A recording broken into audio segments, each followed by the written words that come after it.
हम आपको पश्चिमी देशों का असली चरित्र दिखाते हैं, जो भारत के जरिए रशिया का कच्चा तेल आजकल खरीद रहे हैं। और ये पूरी खबर 3 कड़ियों में जुड़ी हुई है, जिससे आप समझ पाएंगे। तो आपने देखा होगा कि पश्चिमी देश बड़ी बड़ी बातें करते हैं, वो अपने आप को लोकतंत्र का चैंपियन मानते हैं। पश्चिमी देश ही पूरी दुनिया को हर मुद्दे पर ब्लैक एंड व्हाइट दिखाते हैं, क्या ब्लैक है और क्या व्हाइट है, और वो समझते हैं कि हर चीज में उनकी राय ही सबसे महत्वपूर्ण है। लेकिन आप जानते हैं कि पश्चिमी देश कितने डबल स्टैंडर्ड्स अपनाते हैं। पश्चिमी देशों के जो नियम हैं वो अपने लिए कुछ और हैं और बाकी दुनिया के लिए कुछ और हैं, और उसका एक बहुत बड़ा उदाहरण आज हम आपके लिए देने वाले हैं। तो पहली कड़ी जो है, पहली कड़ी में वो पश्चिमी देश आते हैं जिन्होंने यूक्रेन के खिलाफ युद्ध का जबरदस्त विरोध करते हुए रशिया को एक तरह से सजा देने के लिए रशिया के कच्चे तेल के आयात पर प्रतिबंध लगा दिया, जिसको आप कहते हैं इकोनॉमिक सैंक्शंस लगा दिए। और अपने सहयोगी देशों से भी उन्होंने कहा कि रशिया का तेल मत खरीदो। जब आप रशिया का तेल नहीं खरीदेंगे तो रशिया की जो इकोनॉमी है वो बर्बाद हो जाएगी, रशिया अपने घुटनों पर आ जाएगा। रशिया की एक ही दुखती रग है कि उसका जो तेल है वो तेल खरीदना बंद कर दो, उसके पास पैसा आना बंद हो जाएगा और उसके बाद रशिया इस युद्ध में कमजोर हो जाएगा। दूसरी कड़ी में खुद रशिया आता है, जिसे अमेरिका और यूरोप के देश अलग थलग करना चाहते हैं, और इसीलिए उन्होंने रशिया पर कई तरह के कड़े आर्थिक प्रतिबंध लगा दिए। और तीसरी कड़ी में हमारा देश भारत है, जो पश्चिमी देशों के प्रतिबंध के बावजूद सस्ती दरों पर रशिया से कच्चा तेल लगातार खरीद रहा है। और इसके लिए पश्चिमी देश लगातार भारत की आलोचना करते हैं कि हमने रशिया को कमजोर करने के लिए ये आर्थिक सैंक्शन लगाए, प्रतिबंध लगाए, और भारत ने रशिया से दोस्ती कर ली और भारत उससे कच्चा तेल खरीद रहा है। ये धोखा है, ये चीटिंग है। अमेरिका, ब्रिटेन और जर्मनी समेत यूरोप के सभी, लगभग सभी देश ये कह चुके हैं कि भारत द्वारा रशिया से कच्चे तेल का आयात करना नैतिक रूप से गलत है, और इतिहास इस बात को कभी भूलेगा नहीं, इतिहास कभी भारत को माफ नहीं करेगा। लेकिन आज हम इन देशों से ये कहना चाहते हैं कि इतिहास इस बात को भी कभी ना भूलेगा ना माफ करेगा कि इन देशों ने दुनिया की नजर में तो रशिया के कच्चे तेल पर प्रतिबंध लगाया और भारत को भी रशिया से कच्चा तेल खरीदने पर रोकने की कोशिश की। लेकिन सच्चाई यह है कि ये तमाम देश आज भी रशिया का कच्चा तेल खरीद रहे हैं। फर्क सिर्फ इतना है कि अब ये कच्चा तेल रशिया से सीधे यूरोप नहीं पहुंच रहा, बल्कि ये अब भारत के जरिए यूरोप और अमेरिका पहुंच रहा है। और इन देशों को इससे अब कोई आपत्ति नहीं। यानी जो देश भारत को पहले रोक रहे थे कि रशिया से तेल मत खरीदो, अब जब उनके पास खुद तेल की कमी हो गई तो वो उसी तेल को अब भारत से खरीद रहे हैं। रशिया का जो तेल भारत ला रहा है अपने यहां, अब ये सारे देश उसी तेल को भारत से खरीद रहे हैं। एक नई रिपोर्ट के मुताबिक जब से यूरोप के देशों ने रशिया से कच्चे तेल के आयात पर प्रतिबंध लगाया है, तब से भारत इन देशों को रिफाइंड पेट्रोलियम प्रोडक्ट्स निर्यात करने वाला सबसे बड़ा देश बन गया है। रिफाइंड पेट्रोलियम प्रोडक्ट्स का मतलब उन उत्पादों से है जो कच्चे तेल को रिफाइन करके बनाए जाते हैं। उदाहरण के लिए पेट्रोल और डीजल रिफाइंड पेट्रोलियम प्रोडक्ट्स हैं, जिन्हें कच्चे तेल को रिफाइन करके बनाया जाता है। अब जब से अमेरिका और यूरोप के देशों ने रशिया से कच्चे तेल के आयात पर प्रतिबंध लगाया, तब से इन देशों ने भारत से पेट्रोलियम प्रोडक्ट्स खरीदना कई गुना बढ़ा दिया है, क्योंकि ये देश सीधे तो रशिया से कच्चा तेल खरीद नहीं सकते।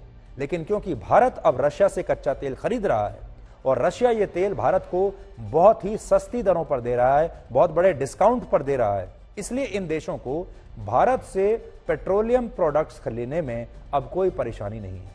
सरल शब्दों में कहें तो भारत पहले रशिया से कच्चा तेल खरीदता है, फिर हमारे देश की अलग अलग रिफाइनरीज इस तेल को रिफाइन करके पेट्रोल, डीजल और जेट फ्यूल जैसे अलग अलग प्रोडक्ट्स बनाती हैं, और बाद में यही प्रोडक्ट्स अमेरिका और यूरोप के देश हमसे खरीद लेते हैं। और इनमें भी 2 पेट्रोलियम प्रोडक्ट्स बहुत अहम हैं। एक है डीजल और दूसरा है जेट फ्यूल, यानी वो ईंधन जो विमानों में इस्तेमाल होता है। यूक्रेन और रशिया युद्ध से पहले यूरोप के देश भारत से प्रतिदिन 1,54,000 बैरल डीजल और जेट फ्यूल आयात करते थे। सोचिए, ये ध्यान से आप देखिएगा, 1,54,1.54 लाख बैरल प्रतिदिन ये खरीदते थे पहले।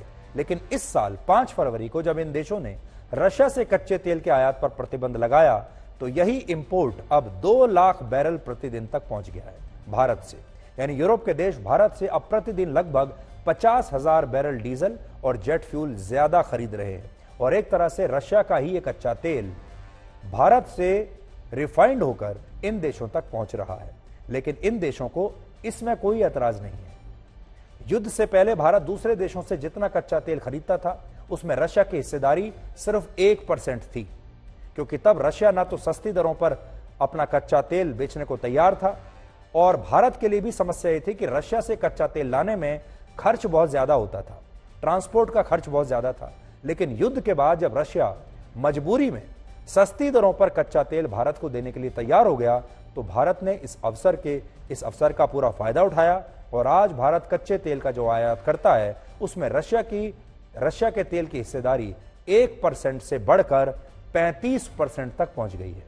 इससे भी बड़ी बात यह है कि भारत इसी कच्चे तेल को रिफाइन करके यानी एक प्रोडक्ट बनाकर अब यूरोप के दूसरे देशों को बेच रहा है और अब वो यूरोप को पेट्रोलियम प्रोडक्ट्स देने वाला दुनिया का सबसे बड़ा देश बन गया है। सोचिए, एक जमाने में हम ये सोच भी नहीं सकते थे कि हम पेट्रोलियम प्रोडक्ट एक्सपोर्ट करने वाले सबसे बड़े देश बन जाएंगे। इसके अलावा यूरोप अपनी जरूरत का 50% जेट फ्यूल भारत से इंपोर्ट कर रहा है और यहां बात सिर्फ यूरोप के देशों की नहीं है। अमेरिका भी पहले भारत से प्रतिदिन सिर्फ 500 barrel vacuum gas oil import करता था, लेकिन अब यह आंकड़ा 500 से बढ़कर प्रतिदिन 12,000 बैरल हो गया है।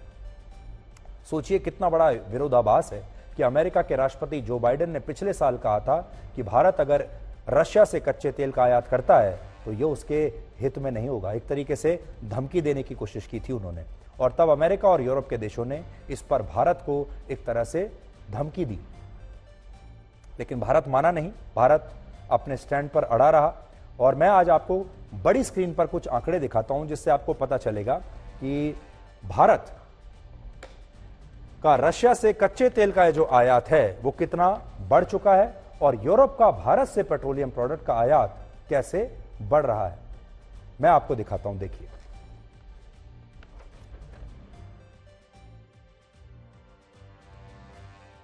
ये देखिए, ये भारत की रूस से कच्चे तेल की खरीद है और दूसरा ये तो काले रंग में आप देख रहे हैं और भारत द्वारा यूरोप को रिफाइंड पेट्रोलियम प्रोडक्ट का जो निर्यात है वो आप लाल जो इसमें आपको लाइन दिख रही है उससे देख रहे हैं।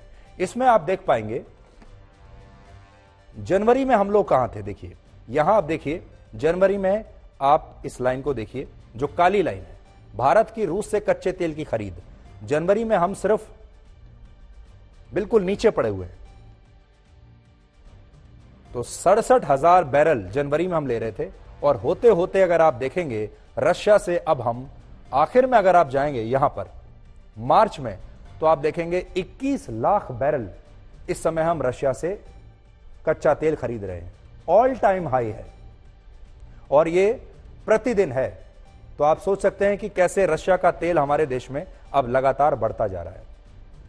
अब देखिए, भारत जो यूरोप को रिफाइंड पेट्रोलियम प्रोडक्ट्स का निर्यात कर रहा है, जो हम बेच रहे हैं, उसको भी अगर आप देखेंगे तो ये लाल जो लाइन है इससे आपको पता चलेगा यहां तक भी जुलाई से लेकर सितंबर तक भी ठीक है, लेकिन अब देखिए लगभग 3.5 लाख बैरल, उसके बाद होते होते अब ये 3.65 लाख बैरल प्रतिदिन अब हम भारत से यूरोप के देशों को बेच रहे हैं। तो इससे आपको यह पता चलेगा कि कैसे यह तस्वीर अब बदल गई है। एक साल के अंदर अंदर यह पूरी की पूरी तस्वीर बदल चुकी है।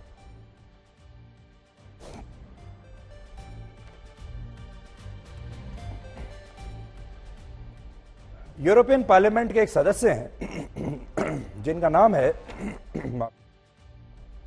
मार्क बोटेंगा और इन्होंने यूरोपियन पार्लियामेंट से इसी मुद्दे पर 4 अप्रैल को एक सवाल पूछा, लेकिन वहां की संसद इस सवाल का कोई जवाब नहीं दे पाई। अमेरिका और बाकी पश्चिमी देशों की सच्चाई यह है कि ये देश बाहर से तो लोकतंत्र और मानवता के चैंपियन नजर आते हैं, लेकिन अंदर से ये सारे देश लालची हैं और ये सभी देश सिर्फ एक ही भाषा समझते हैं और वो भाषा इंसानियत और लोकतंत्र की नहीं, वो भाषा है प्रॉफिट की। अगर आप देखेंगे, देखिए उन्होंने क्या सवाल पूछा है।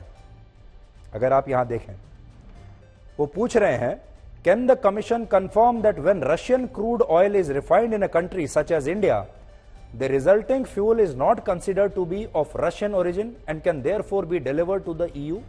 Does it acknowledge that some of the fuel imported from India is in fact repackaged Russian oil? तो वो यही बात वहां के संसद में उठी है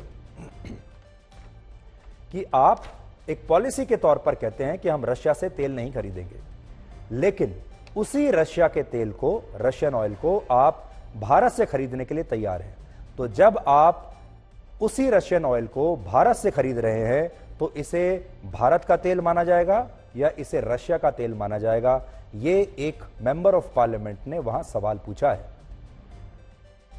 तो ये आपके सामने जो हमने रखा कि युद्ध की आड़ में, चाहे वो हथियार बेचने हो या दुनिया को दिखाने के लिए रशिया के कच्चे तेल पर प्रतिबंध लगाकर भारत से इसका आयात करना हो, ये देश हर वो काम करते हैं जिसमें इनका और सिर्फ इनका फायदा होता है, और ये सिर्फ अपने फायदे के बारे में बात करना चाहते हैं। और अब आखिर में इस युद्ध के बीच